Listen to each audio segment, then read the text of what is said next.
Welcome back to the weekly roundup, where we spend 10 minutes or less chatting about what went on in the tincubator this week. It's episode 5, and today we're covering hashtag definitions and my favorite topic, tech product commercialization. Let's cue the intro.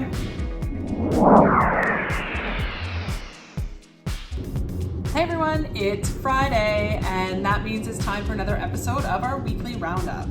So if you're new here, my name is Marianne, and our company is called Tincubate, and what we do is we build wireless electronics from the ground up. So each week, we do a quick video to dive into more details about what we've been thinking about or working on at the Tincubator this week, mostly driven by what we post on social media. Make sure that you follow along on social so that you can watch things unfold. If you ask questions there, that's a good way to let me know that it's something that you want us to cover in the roundup, so you can then see more detail in our next episode. Obviously, follow us on YouTube as well. Make sure you subscribe and like and all that stuff. Ring the bell so that you don't miss a single episode. Okay, just for laughs, I started off this week with a fun little TikTok where I'm talking about one of my biggest pet peeves. So the TikTok that you can see here, when people call this symbol a hashtag, it drives me crazy. Because it's not a hashtag. A hashtag is taking that symbol and having a string after it to make it into a hashtag. Otherwise, it's just a hash, or you could call it a pound sign, a number sign, a sharp, octothorpe. There's all sorts of different valid things you can call it. But the one thing that I just don't agree with calling it is calling it a hashtag when you're talking about just the symbol. And yeah, a lot of people on TikTok called me old. And that's perfectly valid because I am old. But also, grammar is important, guys, and semantics are important, especially when you work in tech. So keep that in mind. Comment what you think. Anyways, main thing today that we're going to talk about is commercialization. And this week I popped in a video response to a question on TikTok. I didn't realize the question wouldn't show up in it, so I'm going to put it here so that you can actually see what the question was. But really, there's a big difference between building one of something that's really cool and that you think is useful and works, and building tech that you think could be a viable business. And going from idea to viable business is what we call commercialization, and it's really what we excel at Tincubate. It's why we started the company, to help people sort of traverse this path when it's electronics, because it is quite a complicated path. We can build anything that we want to build, but we choose partners and projects to work on that we believe are actually viable and have success in the market. There's lots of people on YouTube that actually do build one of something really cool, and that is so fun to watch, and it's interesting to see the process. But for us, what really differentiates is we know how to actually take that into something that you can build a business around. I feel like in tech, we're really used to exploring something and building something we think is really cool.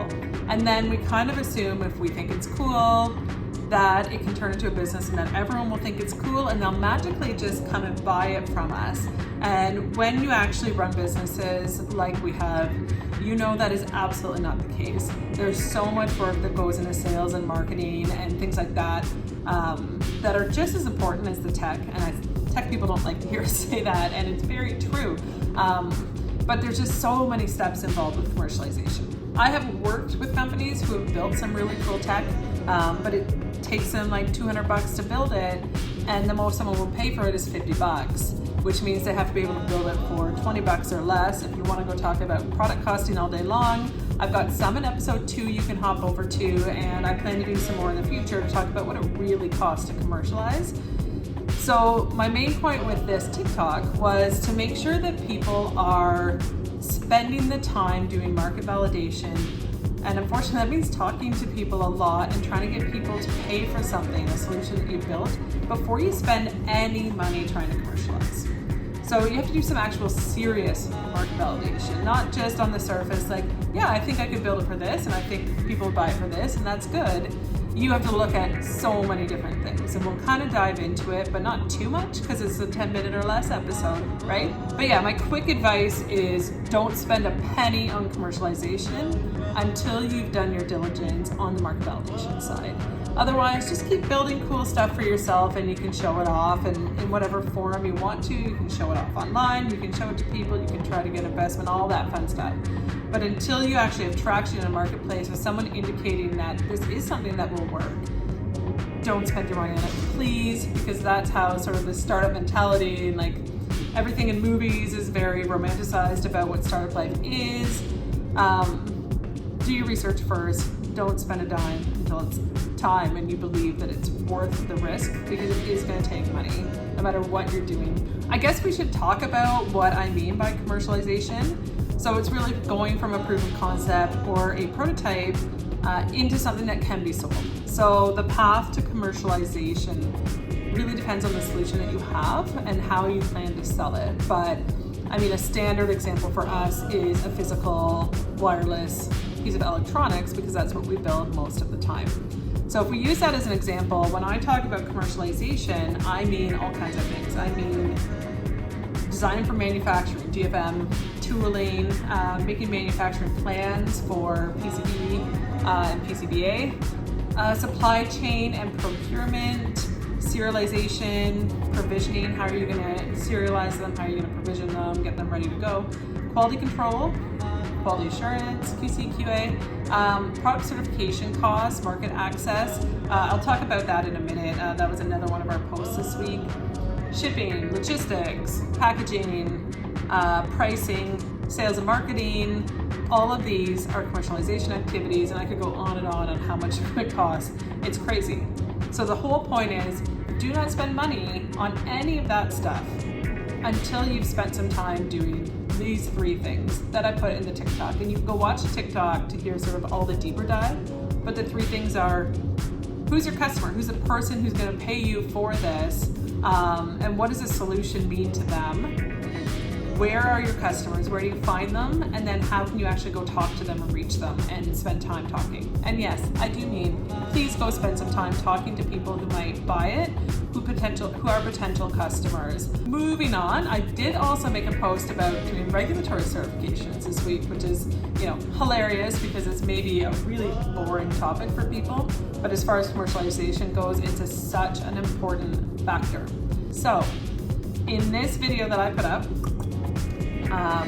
we were sending this product that we made off to the Cert lab.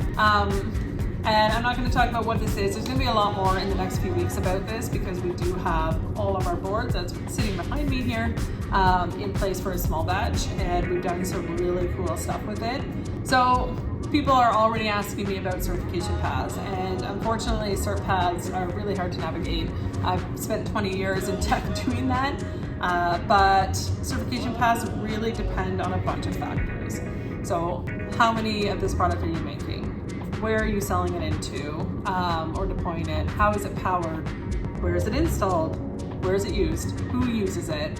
What kind of communications do you have on board? How are those communications structured? Is it a whole product, or is it a component that goes into another product?